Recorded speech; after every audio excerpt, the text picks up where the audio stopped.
দেখালাম আলু গাছে আলু হয়নি, কিন্তু এখন এই ড্রামটায় আমি এই ছোট ছোট পেঁয়াজগুলো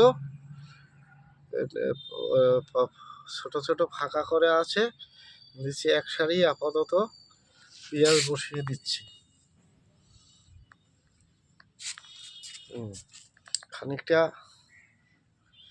খানিকটা মাটি ভরাট করে পেঁয়াজটা বসালাম। এখন এক লেয়ার মাটি দেওয়ার পরে কিছুদিনের জন্য উপরের লাইনটা রেখে দেবো, কারণ মাটির চাপটা বেশি হয়ে যায়, নিচের গাছগুলো হতে চায় না।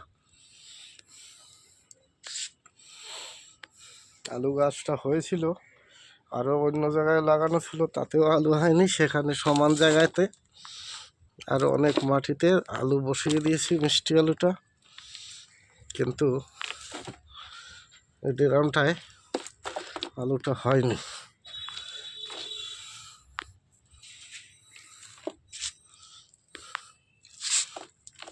এই যে পেঁয়াজের গাছ ছেড়েছে দুই একটায়,